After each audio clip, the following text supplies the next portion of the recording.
Thanks for tuning in, you magnificent people, you. So previously I'd said that stick fights are extremely overrated, but you know what's worse than stick fights? Fake gunfights. Seriously, those games have wrecked friendships. Many. Those games will make more friendships than Jenga. I don't know how Jenga would really wreck too many friendships, because that's just stupid. Of course it has more wrecked friendships than Jenga. Every game is more wrecked friendships than Jenga. Jenga's a wonderful game. I think most boys probably had Nerf guns, but me and a couple of my friends one time, we were stranded at camp, and all they had were these fake little cowboy guns that 4-year-olds would play with. And we were 8 or 9 years old by this point. We're like, hey, we got nothing to do. Let's use these guns. Have gun war. It's gonna be sweet. Yes. And everybody's like, yeah, it's gonna be awesome. So we go out to the forest with our guns. We all have different guns. I chose a pistol. And we got 8 people. So we split up into 2 teams of 4. And we come together in the beginning. And I set the rules. And I'm like, okay, guys. So we're going to play 3 hits and you're out. And P.S., guys, I'm super excited. This is going to be the coolest thing ever. So we separate to the 2 sides of the forest. You know, we go our way, they go their way. And we start off, we go, go! My team just barrels out there into the battlefield. And I'm sure they're doing the same thing. But not me. I stick behind. You see, I think differently than everybody else. I attribute a lot of that to my ADHD, which of course stands for Attention Deficit.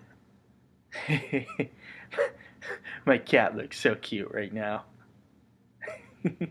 Well, an example of me thinking differently is before the game started, we found these berries and we smeared them on our face, and literally 100% of everybody else went like this. You know, the football thing. Oh, not me. I'm a classy man. I take these berries, smush them up, and I make a moustache. I make the most righteous moustache any 8-year-old boy has ever had. Why did I smear my paint in a moustache? Because then my men will respect me. They will appoint me Alpha Commander just because I'm the only one with a moustache. It signifies me. It makes me different than the rest of the group. So I'm the Alpha Commander now. I got the moustache. So I sneak around the side of the battle. You see, I'm a master strategist at the age of 8, apparently.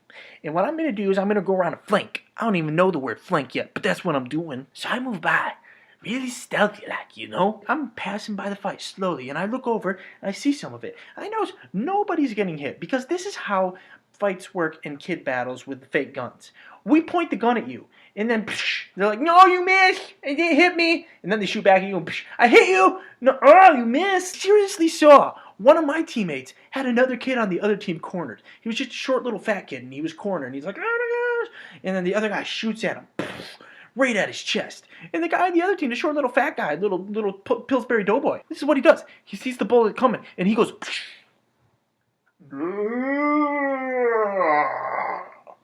He does the Matrix! He thinks he's Agent Smith. He's like a fat, little, short child, Agent Smith. And I wanted to yell at him because I was like, hey, we specifically stated when we started this game that this is a jungle in the year 1970, and my team is America. America! Your team is a foreign nation that is not as good as America. So I get that kid's face in my mind. You just moved to the top of Matt's most wanted list.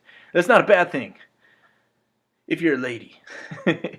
But he's a dude, and it means it's a bad thing for him. So finally, I get behind them, and I start sneaking up. And I see Agent Smith, short, fat, little child Agent Smith over there. So I slowly sneak up behind him. And by this point, I'm 10 feet behind him. And one of my teammates sees me behind him, and he's like... Because he knows what's about to go down! Do you know how hard it is to sneak up on somebody in the woods? It's horrible. You're like... You're snapping branches and leaves, and just wind blowing your smell downwind because I just farted, and I'm like, oh crap, I hope he doesn't smell that. But none of that fazed me. You see, I am half ninja. My mother's full ninja. Finally, the moment comes. So I sneak up to the kid, and I point my gun, raise it, right at his head. I'm so excited at this point. I'm so happy, because the greatest thing in my life is about to happen.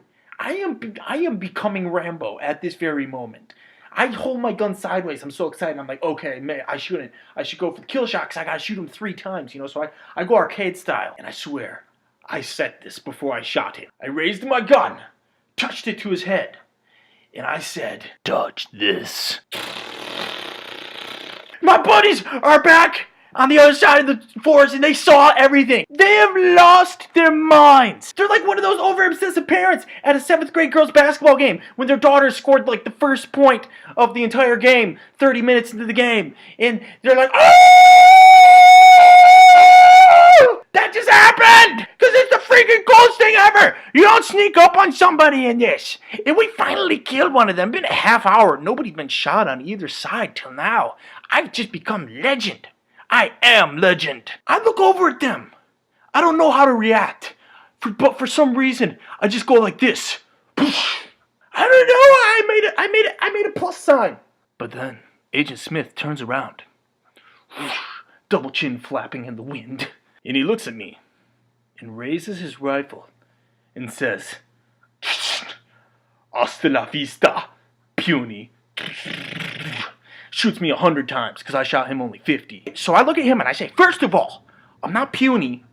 I'm skinny, but I'm tall. So that makes me average. Just because you look like Honey Boo Boo doesn't mean that you can go around calling people puny. That just makes you large. You're not even very tall. You're just short and chubby. You're like an Oompa Loompa. So you're more like, you're average too, almost, if you combine it up. Secondly, you are dead. I shot you like a lot. And he's got the goal, the cojones, to look at me, the Master Commander, and say, I had a force field on.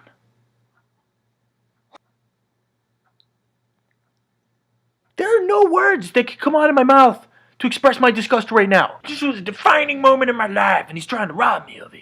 And then he's not done. He turns around, starts shooting at them, my teammates, and they return fire, and he goes back into Matrix mode. But it's funny because he's fat, so he's not actually like, he's more like,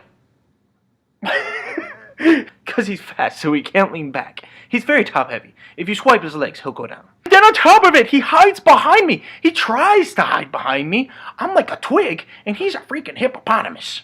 Time out! And I call everyone to me, and I express my concern to the enemy. We are in the jungle in Earth. You are not Star-Lord. You don't have a force field. And of course, my team's all like, dude, he's dead. What are you guys talking about? This is crazy. We're in the jungle. There's no force field. And his team's like, nope, there was no rule made against it. It's like karma coming back to get me for playing that card against the kid in the tree. And finally, Senor Hippopotamus comes up with this brilliant idea. He's like, hey, how about we just call it a tie? I mean, neither one of us got killed. I just done the coolest thing ever. And they're gonna rob me of this. It's not a happy story. But I know it happened. You know it happened. It's real. It happened. It counts. That's mine. What do you guys think? Does that count? That's mine. Tune in again tomorrow to see what else is next on my list. Thanks for watching.